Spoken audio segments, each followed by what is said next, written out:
Vladimir Poutine a annoncé hier que la Russie allait exiger des pays inamicaux, entre guillemets, ceux qu'il appelle inamicaux, qu'ils payent leurs approvisionnements de gaz en roubles.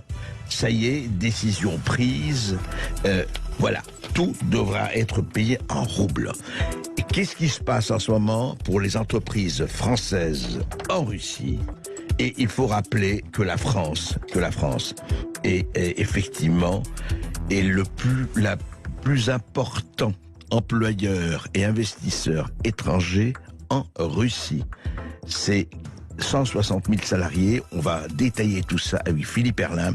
La guerre, oui, la guerre est commencée. La guerre bat son plein, mais la guerre économique aussi. Et qu'est-ce qu'elle veut dire? De quoi est-elle le nom?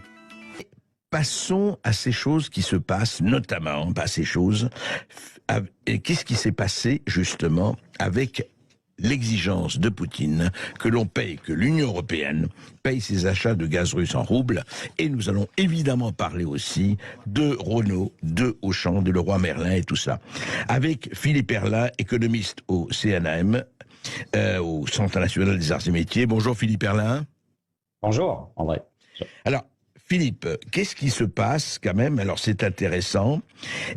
Donc le gaz russe, on va payer ça en roubles et pas seulement le gaz russe pour tout le reste. Qu'est-ce que ça veut dire, l'économiste que vous êtes? Qu'est-ce que ça traduit? Qu'est-ce que ça va dire dans les semaines qui viennent? Eh bien, ça veut dire que la guerre est en train de se déplacer sur le terrain monétaire, sur le terrain de la monnaie. Il faut comprendre d'où vient la décision de Poutine. Oui. Ça vient lors les premières sanctions qui ont été prises lors du déclenchement de la guerre et l'invasion d'Ukraine par la Russie, donc le 24 février. Oui. La banque centrale de Russie détenait plus de 300 milliards de dollars en réserve de change. D'accord. Et aussi de l'euro. Mmh. Et cet argent-là a été bloqué. Et ça, c'est quelque chose qui est tout à fait nouveau. Bloqué, attendez, il a été bloqué, c'est-à-dire ces réserves de la banque russe, enfin de la banque... La banque russe, la banque centrale russe. Voilà, a été bloquée par Poutine. Non, a été bloquée par les sanctions. C'est-à-dire c'est les États-Unis et l'Europe qui ont bloqué cet argent-là. Il y avait 300 millions de dollars, et euros en même temps. Voilà. C'est ça. Et aussi de l'euro. Et ça a été bloqué. Et ça, c'est quelque chose de tout à fait nouveau dans l'histoire monétaire. Il faut bien comprendre, c'est que vous avez de l'argent, mais en fait, non, quoi. Voilà, du jour au lendemain, ça peut disparaître. Ah oui. Et donc, c'est quand même une remise en cause du droit de propriété. C'est des sanctions qui n'avaient jamais été prises. C'est une première dans l'histoire, Philippe Herrlin? C'est une première à ce niveau-là. C'est vraiment une première, quoi. Ah oui, d'accord. Voilà, donc ça veut dire et ça veut dire que la Banque centrale de Russie n'a pas pu défendre l'euro parce que quand la guerre s'est déclenchée, le rouble s'est effondré.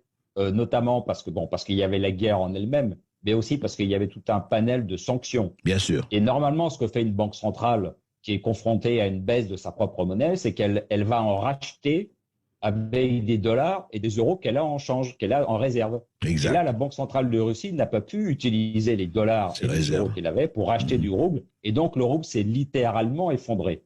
Et donc ça, c'est très embêtant parce que quand une monnaie s'effondre comme ça ça déstabilise l'économie et puis ça fait de l'inflation importée, c'est-à-dire que tout ce qu'on achète à l'extérieur devient beaucoup plus cher. Bien sûr. Voilà. Bien sûr. Et donc la réponse qu'a trouvé Poutine et qui est assez efficace, enfin sur ce qu'on voit aujourd'hui, c'est qu'il dit mon gaz, si vous en voulez, vous le payez en roubles. Ouais. Et donc ça va conduire à quoi? Ça veut dire que l'Allemagne et d'autres pays européens qui achètent du gaz à la Russie vont être obligés de trouver du rouble. Donc, ils vont en acheter. Ils vont, eux, utiliser leur propre euro ou leur dollar ou d'autres monnaies pour acheter du rouble. Ils doivent convertir leurs dollars ou leurs euros en roubles pour acheter. Voilà. Et donc, l'effet immédiat, c'est quoi? C'est que ça va faire monter le rouble. C'est-à-dire que la demande de rouble va augmenter. Et on voit depuis la décision de Poutine que le rouble a refait une grande partie de la chute qu'il avait fait. Il est remonté comme en flèche, quoi. Voilà. Alors, est-ce à dire que ça diminue automatiquement, ou en tout cas par corrélation, en partie, les sanctions qui ont été prises depuis 3 semaines par les pays occidentaux? Oui, ça l'a diminué un peu parce que le rouble qui s'était effondré retrouve de la valeur. D'accord. Et si cette décision est mise en œuvre, parce que c'est une décision qui a été annoncée hier pour un délai d'une semaine. Donc, c'est dans une semaine qu'on verra si effectivement cette décision est tenue, parce que les pays comme l'Allemagne disent mais c'est une rupture de contrat, parce que nous, on a signé un contrat où on payait le gaz en dollars. Oui. Donc là, c'est une rupture de contrat. On va voir ce que ça donne. Il n'est pas encore sûr à 100% que cette décision sera mise en œuvre. Mais en tout cas, elle a été annoncée pour être mise en œuvre dans une semaine. Donc, on verra ce qui se passe à ce moment-là. Bien sûr. Mais a priori, de toute façon, si la Russie continue d'accepter d'être payée en dollars, ces dollars risquent de disparaître du jour au lendemain, d'être bloqués comme ceux de la Banque centrale russe. Donc, oui, il y a peu de chances que Poutine accepte de continuer de voir son gaz payé en dollars et en euros. Ça me paraît tout à fait, logique, en tout cas dans sa logique à lui, il n'y a pas de raison qu'il renonce à ça, parce que c'est, comme vous dites, une arme, et quand on sait ce que l'Allemagne a besoin d'acheter de gaz russe, et les autres pays aussi, effectivement, c'est une arme. Je voudrais juste aller un tout petit peu plus loin, là-dessus, Philippe Herrlin. Quid de ce dont on a parlé beaucoup, alors c'est une rumeur pour le moment, en disant que l'Arabie Saoudite était prêt à payer son pétrole, à vendre son pétrole à la Chine en yuan. Et quid de cette rumeur, plus qu'une rumeur qui circule en disant, mais est-ce qu'il n'y aurait pas à la portée, même si c'est pas fait demain, d'un basculement monétaire qui consisterait à créer une alliance, disons, rouble, yuan et peut-être la roupie, mais enfin, en attendant, basée sur les talons or, et qui sortirait du dollar, qui reste le monopole, effectivement, depuis 1945, de toutes les transactions mondiales. Est-ce que c'est une hypothèse, à votre avis, réalisable, possible ou pas? Non, c'est quelque chose qui se met en place. Alors déjà, avant même la guerre en Ukraine, la Chine faisait en sorte, dans la zone Asie, dans les pays avec lesquels elle commerçait en Asie, de faire en sorte que le yuan soit la monnaie de transaction plutôt que le dollar. Bon. Et là, les choses s'accélèrent avec la guerre en Ukraine. Et effectivement, on sait que l'Arabie Saoudite est en train de discuter avec la Chine pour que le pétrole soit vendu en yuan et non plus en dollars, et que l'Inde pourrait acheter aussi du pétrole à la Russie, non plus en dollars, mais peut-être en roupies ou en yuan ou en rouble, voilà, en tout cas en sortant du dollar.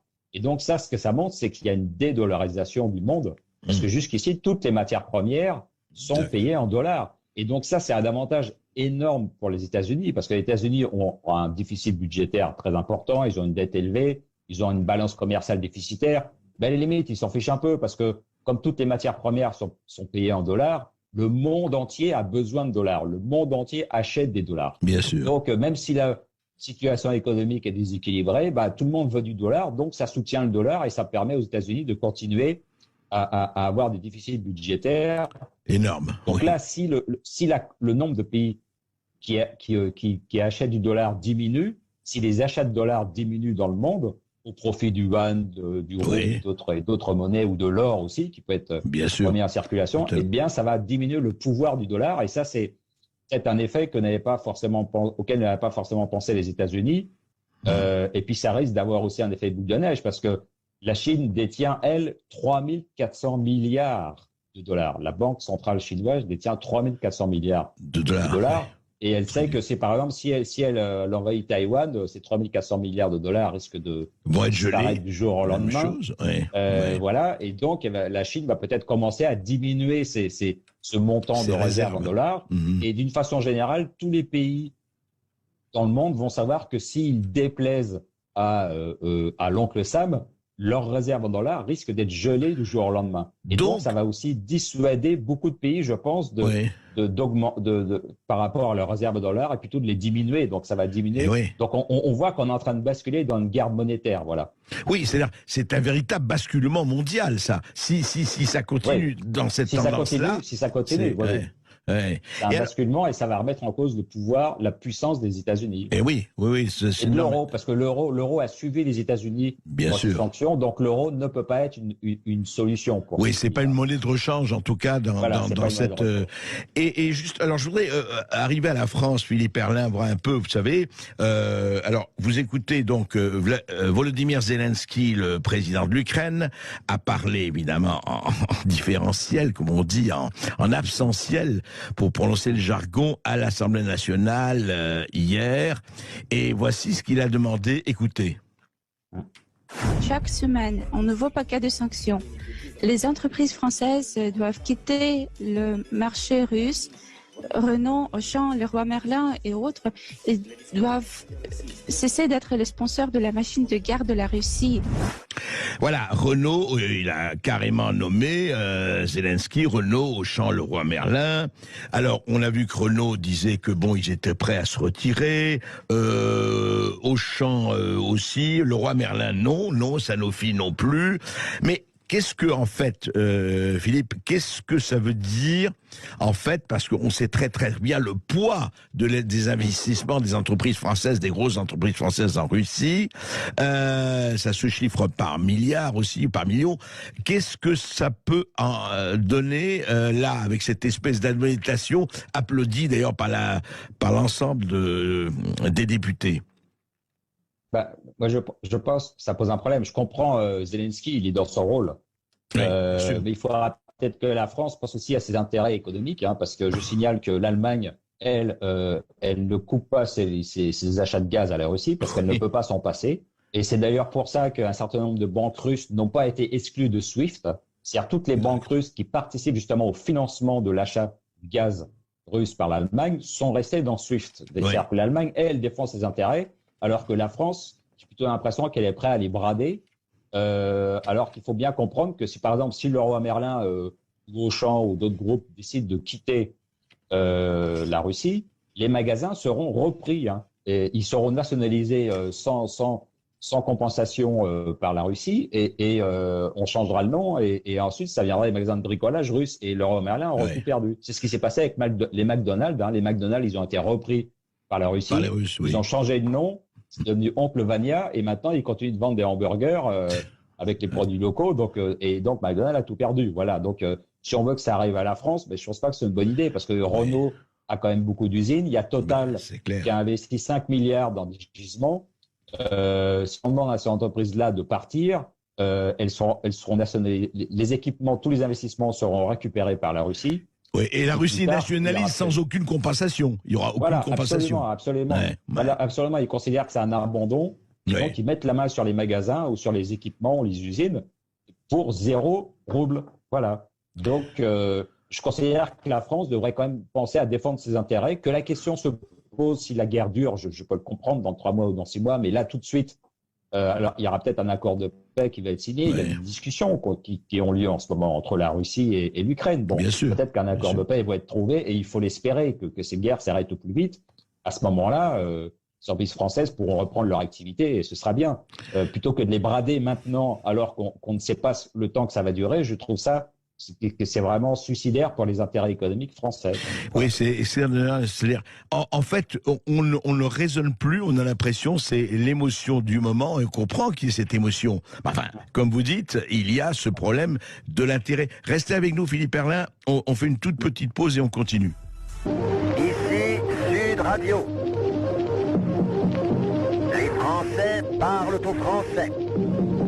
Je n'aime pas la blanquette de veau. Je n'aime pas la blanquette de veau. Sud Radio Berkov dans tous ses états. Et avec Philippe Herlin, économiste au CNAM, nous décryptons effectivement ce qui se passe actuellement et sur le plan des monnaies. En général, mondial, on en a parlé, effectivement, ça risque de provoquer un véritable tsunami dans les mois et les années qui viennent. Et les entreprises françaises, effectivement, auxquelles on demande d'arrêter très très vite, justement, leurs activités. Mais enfin, peuvent-ils arrêter très vite leurs activités? On voit très bien les milliards qui sont engagés dans les investissements de Renault, de Auchan, de Leroy Merlin, de tous les autres. Alors effectivement, la machine de guerre russe fonctionne aussi grâce à cela. Mais ce qui est totalement étonnant, Philippe Herlin, c'est quand on voit les chiffres, par exemple, pour revenir juste les flux des entreprises européennes, selon le Centre for Research on Energy and Clean Air, la CREA, le montant des flux entre le Kremlin et l'Europe depuis l'invasion de l'Ukraine, je dis bien depuis l'invasion de l'Ukraine, s'élève à 16,8 milliards d'euros par mois. 16,8 milliards d'euros par mois, 10,6 pour le gaz, 5,77 pour le pétrole et 438 millions d'euros pour le charbon. Et je termine. L'Europe a acheté depuis le début du conflit près de 17 milliards d'euros de gaz et de pétrole russe. Et comme vous dites, pour l'Allemagne et l'autre, ça ne va pas s'arrêter de sitôt, ça. Oui, justement, il faut bien donner ces chiffres, parce que ça montre bien que ce qui finance l'effort de guerre, ce sont les achats de gaz. Ouais. Fait l'Allemagne, parce que ça, c'est de l'argent qui tombe directement dans les caisses de l'État, alors que les entreprises françaises, je veux dire, Leroy Merlin, ils ne participent pas à l'effort de guerre, hein, c'est le bricolage. Et puis, les usines Lada, ils fabriquent des voitures particulières. Si les usines Lada fabriquaient des véhicules militaires, on pourrait effectivement se poser la question. Mais non, c'est des Lada, c'est des voitures particulières. Donc ça ne participe pas du tout directement à l'effort de guerre. Donc c'est plutôt vers l'Allemagne qu'il faut se tourner, vers des groupes de distribution qui elles, ne concourent aucunement à l'effort de guerre. Et ce qui est extraordinaire, Philippe Perlin, c'est qu'on parle du matin au soir et du soir au matin, aussi bien le président que tout le monde, de enfin, face à l'Ukraine, l'Europe s'est retrouvée, reconstituée. On entend ça chez certains éditorialistes, chez les politiques, chez les médiatiques. Et en fait, ce que vous dites et ce qu'on constate, c'est que l'Europe, l'axe franco-allemand, franchement, là, on peut dire qu'il marche en divergence, c'est le moins qu'on puisse dire, quoi. Oui, complètement. On voit bien que l'Allemagne fait avancer ses intérêts économiques avant ceux de la France, quoi. Voilà. Et la France est dans une position qui est surtout idéologique, voilà, mais qui va contribuer à, si ces décisions sont mises en œuvre d'arrêter les relations économiques avec la Russie, ça va affaiblir les entreprises françaises. Oui. Voilà. Et encore une fois, je répète, nous sommes au début de la guerre. Il y a des pourparlers de paix. Il faut espérer que la guerre s'arrête au plus vite.